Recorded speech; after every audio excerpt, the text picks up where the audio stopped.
Eh bien, bonjour les spotters et bienvenue dans mon podcast hebdomadaire sur le numérique. Et voilà, aujourd'hui on va prendre un peu de hauteur. Vous voyez, comme moi là, j'ai la chance justement d'être en haut des pistes, là, à Saint-Sorlin-sur-Arve. Je vous le conseille. Une magnifique station, mais on ne va pas parler justement de ski aujourd'hui, on va parler d'IA. Et on a pris de la hauteur parce que la semaine dernière, il s'est passé quelque chose d'assez intéressant dans le domaine. C'est-à-dire qu'on a eu justement Anthropic, je ne sais pas si vous connaissez cette société, qui est un peu moins connue que ChatGPT, qui a dit non au DoD, Department of Defense américain, pour ne pas lever les barrières sur l'IA. Parce que vous savez, les IA, comme elles peuvent effectivement imaginer faire tout et n'importe quoi, on leur a mis des barrières. C'est ce qui évite effectivement qu'elles aient des comportements qui puissent être nocifs aux humains, en particulier à nous qui leur parlons. Alors, je ne sais pas si vous connaissez d'ailleurs les lois de la robotique. Asimov avait déjà un petit peu conceptualisé ça, cette idée qu'il fallait des lois de la robotique pour éviter que les robots fassent n'importe quoi avec les humains. Et là, le département de défense, ils disent ce serait bien qu'on enlève des barrières parce que, évidemment, dans un usage qui n'est plus civil mais plutôt militaire, et bien évidemment, on va faire des choses qui peuvent heurter, voire tuer des humains, tout simplement, autant le dire. Et là, Anthropic a dit non. Voilà, il a dit non, on ne va pas lever ces barrières-là, on trouve que ce n'est pas moralement acceptable.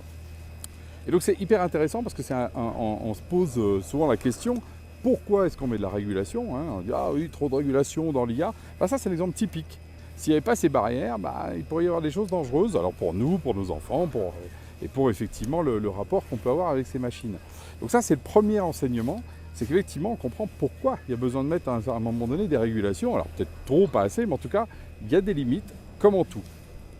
Deuxième enseignement, dans la même semaine, tout de suite, qui c'est qui est venu ventre à terre pour dire non, mais vous inquiétez pas, moi j'ai la solution. Et là, c'est ChatGPT, enfin la solution, la boîte s'appelle OpenAI derrière, qui est venu en disant moi, il n'y a pas de problème, j'enlève les barrières, tout ce que vous voulez, il n'y a aucun problème. Alors là, on voit aussi un deuxième élément, c'est que cette même semaine-là, d'ailleurs, ChatGPT a levé 110 milliards de dollars pour refinancer en fait sa course effrénée effectivement aux dépenses.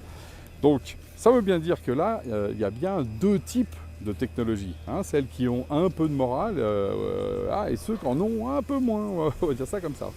Et en l'occurrence, là, très clairement, on voit la descente en fait, et le changement de pied d'OpenAI. Il ne faut pas oublier qu'au départ, c'est une fondation faite pour faire que l'IA soit disponible pour tous les humains, à coût minimal, pour que tous les humains sur Terre puissent avoir accès à cette technologie. Alors après, ça est sorti, c'était plus une fondation, c'était à but semi-lucratif. Et puis là, on voit maintenant carrément, ça peut être à but lucratif à partir du moment où ça peut servir aussi les intérêts de la défense. Donc on voit bien qu'il y a une trajectoire.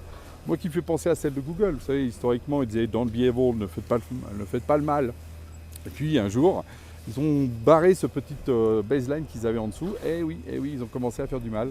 Avec d'ailleurs des pratiques anticoncurrentielles assez détestables. Et Google n'était plus le même Google qu'avant. Là, on a un peu la même chose avec ChatGPT. Et, intéressant, il y a tout d'un coup un mouvement de migration et de sortie en fait de ChatGPT. Les gens qui disent finalement tant qu'à faire, moi je veux travailler avec un fournisseur qui est quand même éthiquement responsable parce que je pense que c'est effectivement une bonne chose. Alors ça c'est intéressant de voir le réveil citoyen derrière les questions d'IA. Troisième enseignement pour moi, c'est que c'est le moment Claude justement. Alors Claude qui est dans le produit d'Anthropic, parce que Claude en fait a peut-être un meilleur produit sous-jacent en fait. Alors au début on n'avait pas cette impression-là parce que c'était plus tech, etc. Mais là on voit aujourd'hui avec Claude Code, avec Claude Cowork qui permet de faire justement, vous savez, de piloter finalement votre ordi avec un certain nombre de tâches, avec Claude tout court, le Claude qui permet de discuter en fait comme ce qu'on fait avec ChatGPT. Ils ont peut-être une vision produit plus structurée que celle d'OpenAI qui est alors plus clinquante. Là on a été chercher le chef Johnny Ive, le chef designer Apple, etc. Bon. Mais d'un autre côté, OpenAI a plus d'argent. Alors on verra, entre un meilleur produit, plus d'argent, qui gagne à la fin. D'ailleurs, c'est un syndrome, souvent entre l'Europe et les États-Unis. Là, c'est entre deux acteurs américains.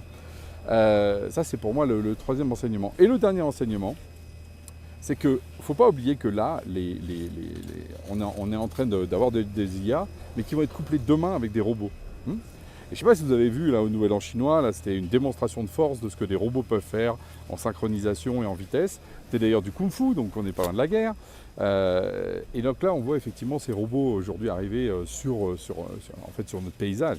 Et quand on voit le couplage des deux, on se dit que oui, un peu comme à un moment donné, il y a eu justement des limitations pour éviter que la guerre parte dans tous les sens, parce qu'on sait que les humains ont une mauvaise tendance à ça.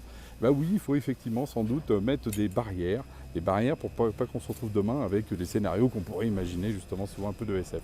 C'est en train de se jouer devant nous, c'est pas justement de la vraie science-fiction parce que c'est de la réalité, mais là justement on a eu un exemple typique de barrières qui sont tombées dans lesquelles des industriels choisissent le côté obscur de la force plutôt que choisir le côté justement positif, c'est-à-dire tout ce que l'IA peut nous apporter, qui est quand même assez extraordinaire, comme souvent on le décrypte un peu dans mon podcast.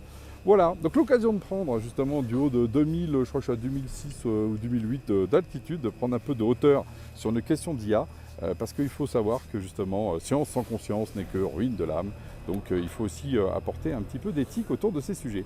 Voilà, alors par ce beau temps, je vous refais un petit panoramique magnifique, voilà, tac tac tac, regardez-moi ça, magnifique, voilà, le haut justement de la station de Saint-Sorlin, qu'à nouveau je vous recommande. Et sur ce, je vous dis à la semaine prochaine. Je pense que je serai redescendu dans la plaine. Allez, à plus.